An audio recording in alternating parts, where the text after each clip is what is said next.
बारामती पोटनिवडणूक बिनविरोध कशी झाली? शेवटच्या क्षणात काय घडलं? बारामती पोटनिवडणूक सुरुवातीला ही एक सरळ राजकीय लढत होती. उमेदवार जाहीर झाले, भूमिका स्पष्ट झाल्या आणि सगळं काही नेहमीच्या निवडणुकीसारखं पुढे जात होतं. पण अर्ज मागे घेण्याच्या शेवटच्या टप्प्यात अचानक चित्र बदलायला लागलं. पडद्यामागे हालचाली वाढल्या, नेते एकमेकांना भेटू लागले, फोन कॉल्सची मालिका सुरू झाली आणि सर्वात महत्त्वाचं म्हणजे सत्ताधारी आणि विरोधक यांच्यात अनपेक्षित संवाद घडू लागला. एकीकडे महायुती बिनविरोध निवडणुकीसाठी आग्रही दिसते, दुसरीकडे काँग्रेसमध्येच दोन वेगवेगळ्या भूमिका समोर येत आहेत आणि तिसरीकडे शरद पवार थेट दिल्लीपर्यंत धागेदोरे हलवत असल्याच्या चर्चा आहेत. म्हणजेच ही फक्त बारामतीची निवडणूक राहिलेली नाही, तर ती राज्याच्या मोठ्या राजकीय समीकरणांची चाचणी बनली आहे. मग नेमकं बारामतीत चाललंय तरी काय? इतक्या मोठ्या पातळीवर ही निवडणूक बिनविरोध करण्यासाठी प्रयत्न का सुरू आहेत? काँग्रेसची भूमिका नेमकी काय आहे आणि या सगळ्या हालचालींमागे कोणते राजकीय संकेत दडलेले आहेत? जाणून घेऊयाच या सविस्तर विश्लेषणाच्या माध्यमातून. नमस्कार, मी स्वप्नील आणि आपण पाहतात त्याचं काय महाराष्ट्र. बारामती पोटनिवडणुकीकडे पाहताना सर्वात आधी लक्षात येणारी गोष्ट म्हणजे ही निवडणूक भावना आणि रणनीती यांच्या मधोमध अडकली आहे. अजित पवार यांच्या निधनामुळे ही जागा रिक्त झाली आणि त्यामुळे सहानुभूतीचं एक मोठं वातावरण तयार झालं. महायुतीने लगेचच सुनेत्रा पवार यांना उमेदवारी देत हा भावनिक मुद्दा अधिक मजबूत करण्याचा प्रयत्न केला. दुसऱ्या बाजूला काँग्रेसने सुरुवातीला कोणतीही तडजोड न करता थेट लढत देण्याचा निर्णय घेतला. ॲडव्होकेट आकाश विश्वनाथ मोरे यांना उमेदवारी देत त्यांनी स्पष्ट केलं की ते मागे हटणार नाहीत.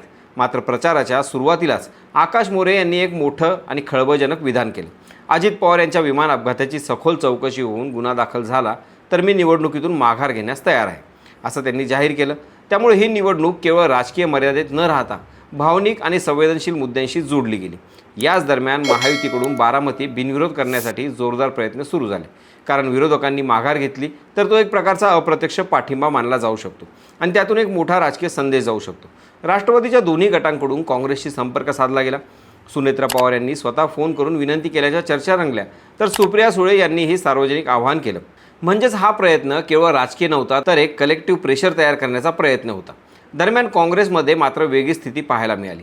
विजय वडेट्टीवार यांनी माघारीचा संकेत दिला, पण स्थानिक पातळीवर उमेदवार आकाश मोरे हे लढण्याच्या भूमिकेत ठाम होते.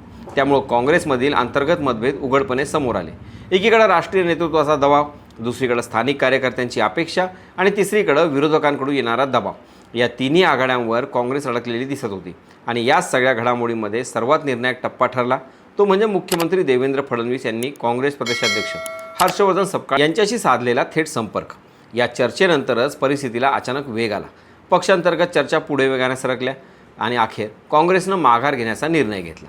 त्यानुसार आकाश मोरे यांनीही आपली उमेदवारी अधिकृतपणे मागे घेतली. याचवेळी शरद पवार यांची भूमिका देखील अत्यंत महत्त्वाची ठरली. त्यांनी थेट दिल्लीत संपर्क साधत काँग्रेसच्या केंद्रीय नेतृत्वाशी संवाद साधला आणि ही निवडणूक बिनविरोध व्हावी यासाठी प्रयत्न केले. हे पाऊल केवळ भावनिक नव्हतं, तर एक रणनीतिक निर्णय होता. कारण बारामतीत संघर्ष टाळून पुढील मोठ्या राजकीय समीकरणांसाठी जागा मोकळी ठेवण्याचा हा प्रयत्न असल्याचं स्पष्ट दिसतं. दरम्यान ही संपूर्ण प्रक्रिया ज्या वेगाने घडली त्यातून एक प्रकारची अर्जन्सी स्पष्टपणे जाणवते.